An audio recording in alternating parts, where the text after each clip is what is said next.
दोस्तों, कैसे हैं आप लोग? आशा है आप लोग बहुत अच्छे होंगे। तो फ्रेंड्स, हम लोग जो है एनसीईआरटी की जो क्लास कर रहे थे, ठीक है।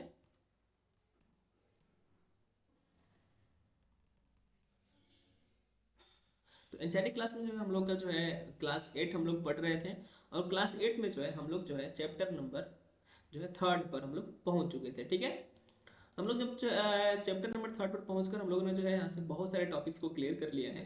लेकिन इस चैप्टर में हम लोग का बहुत ज़्यादा सब टॉपिक्स नहीं बचा है, ठीक है। इसको हम लोग जो है कवर कर लेंगे धीरे धीरे। कुछ जरूरी सूचना मैं आपको बता दूं कि आप लोगों के लिए जो है जो है जो है हिस्ट्री की, ठीक है, हिस्ट्री की जो है क्लास 6 की, ठीक है, फिर से सेवन्थ का जो है क्या हुआ है कि मतलब पूरा का पूरा कंप्लीट लेक्चर अपलोड हो चुका है। और जो है 8 क्लास का जो है आप लोग देख ही रहे हैं। जो 6 क्लास आपको पता है कि एंशंट हिस्ट्री जो है एंशंट हिस्ट्री की जो है उसे जानकारी प्राप्त होती है। और 7 से आपको पता है कि जो है मिडिवल जो है जो है जो हम लोग का मध्यकालीन जो भारत है, मध्यकालीन इतिहास है, उसकी जानकारी हम लोगों को प्राप्त होती है। और जो क्लास 8 है ना, तो वो 8 किसको दिखाता है? तो जो है मॉडर्न हिस्ट्री को, यानी जो आधुनिक जो भारत है। तो आधुनिक भारत की जो है कुछ जरूरी जो भी इम्पोर्टेंट जो चैप्टर दिया हुआ है, जो बातें हैं, हम लोग के यहाँ पर देखने को मिल जाता है। तो यही बात है, यही बात आपको बतानी है। और अगर आप किसी कॉम्पिटेटिव एग्जाम की तैयारी कर रहे हैं तो आपके लिए जो है एंशियंट हिस्ट्री, ठीक है, और मेडिवल हिस्ट्री का कंप्लीट क्लास जो है एक स्टैटिक पोर्शन में हो चुका है। आप इसे जाकर इसी चैनल पर देख सकते हैं। अगर आप इस चैनल में अगर नए हो तो चैनल को सब्सक्राइब करिए और डेली का जो है जो शॉर्ट वीडियो का जो सीरीज आती है आप उसे जरूर देखिए। इसमें आपको जो है जीएस चैलेंज करके एक जो है इसमें जो चलाया जा रहा है जो सीरीज है, जिसमें आपके जो है सारे जो जीएस के जो क्वेश्चन होते हैं जो आजकल के एग्जाम में बहुत टफ होते जा रहे हैं, वो सारे क्वेश्चन आपको देखने को मिलेंगे। तो हम लोग सीधे चलते हैं क्लास पर, ठीक है ना। तो इस चैप्टर में हम लोग जो है बहुत सारी चीज़ें देख चुके हैं और मैं आपको इसका बैकग्राउंड बता देता हूँ अभी। हाँ, हम लोग को कहाँ से पढ़ना है? तो भारतीय नील की मांग क्यों थी, ठीक है, यहाँ से हम लोग को पढ़ना है। तो क्या हुआ कि हम लोग इस चैप्टर में जो है पढ़ चुके हैं कि जो है जो ब्रिटिश ईस्ट इंडिया जो कंपनी है, जिसे हम लोग ईस्ट इंडिया कंपनी भी कहते हैं या ब्रिटेन की कंपनी भी कहते हैं, वो भारत आती है और भारत में आकर जो है अपना साम्राज्य विस्तार करती है। और साम्राज्य विस्तार करने के साथ साथ जो है जब वो गांव में पहुंचती है तो गांव में पहुंचने के बाद क्या होता है? तो जो भारतीय जो ग्रामीण व्यवस्थाएं हैं उस ग्रामीण व्यवस्थाओं पर जो है शहरी व्यवस्थाएं वो नहीं थोप सकती थी। तो इसके लिए जो अलग से व्यवस्थाएं लाई गई। और आपको पता है कि जो है ब्रिटेन की जो कंपनी थी, इसका जो मेन मोटिव क्या था? तो धन कमाना था, ठीक है। तो धन कैसे कमाएंगे? मोटा मोटा टैक्स लगाकर, ठीक है। तो ये टैक्स लगते थे, ठीक है ना। तो इसमें जो है टैक्स लगाते लगाते जो है कई व्यवस्थाएं देखने को मिलती हैं, जैसे कि रैयतवाड़ी व्यवस्था आपने देखा, महालवाड़ी व्यवस्था देखा। ये सारी चीज़ें अगर आप नहीं समझ पा रहे हैं, इसका पिछला लेक्चर जो आप जरूर देख लें, ठीक है ना। इसमें बहुत डिटेल से हम लोगों ने समझ लिया है, तो फिर बार बार टाइम वेस्ट नहीं करना चाहिए, ठीक है। लेकिन इसी बीच क्या होता है कि अंग्रेजों को ये समझ में आता है कि हम लोग जो है ऐसा क्यों नहीं कर सकते कि जो भारतीय जो सामान है, ठीक है, जो भारतीय जो उत्पाद है, जो प्रोडक्ट है, उसको जो है हम लोग अपने देश के लिए उत्पादित करवाएं। जैसे कि मान लीजिए ब्रिटेन है, ब्रिटेन में मांग होने लगी किसकी? कॉफ़ी की। भाई हमारे यहाँ कॉफ़ी जो है कम है, हम लोग को कॉफ़ी चाहिए। मतलब इकोनॉमिक समझिए इसे कि मान लीजिए जो ब्रिटेन है उसमें डिमांड है किसकी? कॉफ़ी की थी। वो लोग क्या करने लगे, जो अंग्रेजी कंपनी है वो भारत में क्या करने लगे कि जबरदस्ती कॉफ़ी उपजाने लगे। किसे? भारतीय किसानों द्वारा जबरन कृषि कराई गई, ठीक है। इसके बाद इसमें बहुत सारे जो है आपको देखने को मिलता है, गेहूं में मिलता है, चावल मिलता है, ठीक है। इसमें जो है चाय पत्ती हो गई। इसका खेती कौन कर रहा है? इसमें नील की खेती जो है सबसे प्रमुख तरीके से दिया गया है। और नील की खेती के माध्यम से इसमें पूरे चैप्टर में समझाया गया है, ठीक है। तो इस तरह जो है अंग्रेज ने क्या किया कि अपनी जो है व्यवस्थाएं जो है किस पर थोप दी? भारतीयों पर, ठीक है। और जो है अपने डिमांड के अनुसार भारतीयों से क्या करने लगे ये लोग? जो है प्रोडक्ट उत्पादन करवाने लगे। अब इसको हम लोग समझ लेते हैं। अब देखिए, भारतीय नील की मांग क्यों थी? आखिर जो है ब्रिटेन में भारतीय नील की मांग इतनी क्यों थी? अब देखिए, नील का पौधा मुख्य मतलब इसमें नील की जो है जो नील की खेती होती है, नील मतलब नीला रंग, ठीक है। तो नीली जो है जो नीला जो रंग होता है, अपने गांव अगर गांव से होंगे, शहर से भी होंगे, तो आपने देखा होगा कि नील का प्रयोग किया जाता है कपड़े को पेंट करने के लिए, नीला कलर के लिए, ठीक है। नील का पौधा जो है मुख्य रूप से उष्ण कटिबंधीय इलाकों में ही उगता है। ठीक है, 13वीं सदी तक इटली, फ्रांस और ब्रिटेन के कपड़ा उत्पादक कपड़े की रंगाई के लिए भारतीय नील का इस्तेमाल कर रहे थे। यानी कब तक कर रहे थे? 13वीं शताब्दी तक जो है, 13वीं शताब्दी तक जो है इटली, फ्रांस और ब्रिटेन के जो कपड़ा उत्पादक थे ना, वो किसके जो है उसमें रंगाई के लिए किसका उपयोग कर रहे थे? तो भारतीय नील का उपयोग कर रहे थे। उसमें भारतीय नील की बहुत थोड़ी मात्रा ही यूरोपीय बाजार में पहुंचती थी, परंतु उसकी जो कीमत थी बहुत ज़्यादा थी। अगर आप इकोनॉमिक्स पढ़े होंगे तो आपको पता होना चाहिए, अगर किसी भी चीज़ का उत्पादन कम हो रहा है तो उसका मांग बहुत ज़्यादा होता है। ठीक है, इसलिए यूरोपीय कपड़ा उत्पादकों को बैंगनी और नीले रंग बनाने के लिए वोड नामक एक पौधे पर निर्भर रहना पड़ता था।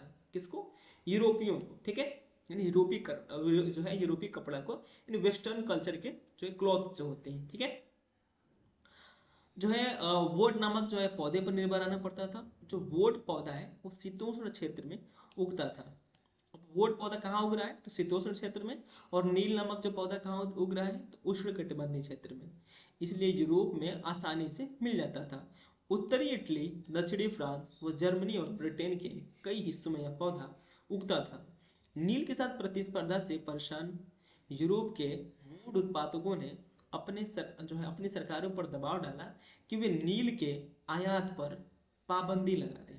अब देखिए, मतलब यहाँ पर क्या हो रहा है कि देखिए जैसे कि अब मतलब एक तरह समझिए कि जो भारतीय नील है ना, वो भारतीय नील है। ठीक है, और जो यूरोपीय जो नील है, जो नील का पौधा है, इसके लिए नील का उपयोग करते हैं, इसको वोट नामक जो पौधा है। ठीक है, और भारतीय किसका उपयोग करते हैं? नील नामक नील नामक जो पौधा है। ठीक है ना, तो क्या है कि जो यूरोपीय जो लोग हैं, जो यूरोपीय इंडस्ट्री है, जो यूरोपीय जो कपड़े उत्पादक हैं, वो जो है मतलब कॉम्पिटिट नहीं कर पा रहे हैं किससे? भारतीय नील से। इसलिए वो सरकार से क्या डिमांड कर रहे हैं? वो सरकार से डिमांड कर रहे हैं कि जो भारतीय नील है ना, उसको क्या करें कि वो उसको आयात ही ना किया जाए। ठीक है, यानी आयात पर प्रतिबंध लगा दिया जाए। किसके द्वारा? यूरोप के द्वारा, मतलब मांग हो रही है।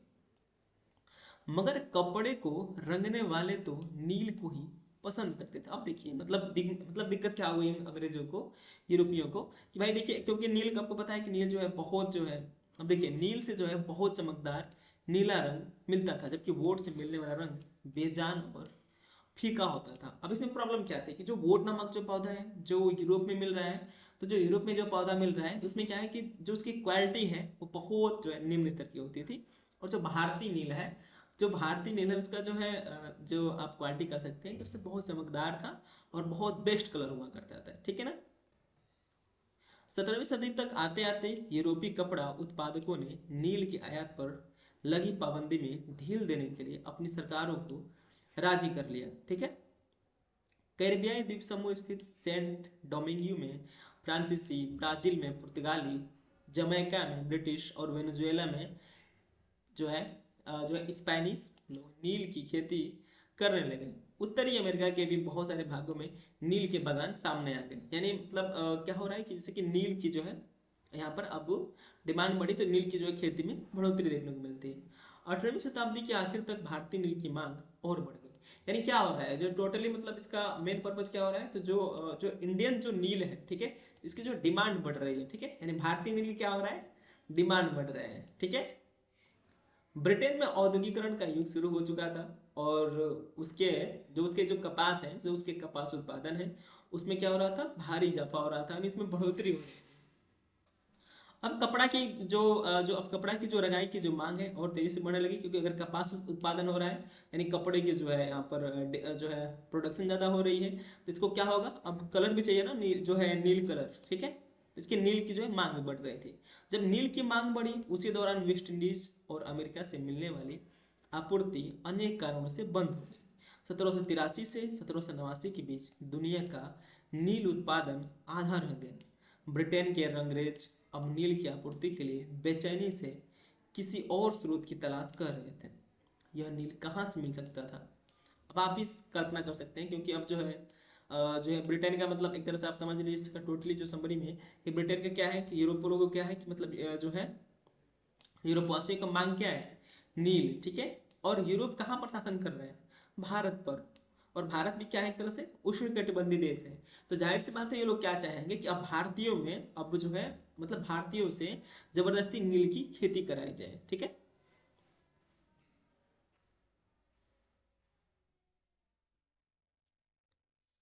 भारत में ब्रिटेन की बढ़ती दिलचस्पी, यानी जो है भारत की जो है भारत में क्या हो रही है, ब्रिटेन की दिलचस्पी बढ़ रही है। ठीक है। तो इसको जो है हम लोग जो है नेक्स्ट आपको जो है वीडियो में मिल जाएगा। ठीक है ना। तो बिल्कुल आप जो है धैर्य बनाकर पढ़िए। बहुत आसान सब्जेक्ट है। जो है हिस्ट्री आपको जो है अगर आप उसे डेली बेसिस पर अगर आप पढ़ते रहेंगे तो आपको बहुत बेहतरीन हो जाएगी जो आपकी हिस्ट्री है। ठीक है। तो हम लोग यहाँ से जो है नेक्स्ट पढ़ेंगे। नेक्स्ट जो आपको वीडियो मिलेगा वहाँ पर आपको देखने को मिलेगा। ठीक है। आज के लिए बस इतना ही। Thank you. Bye bye.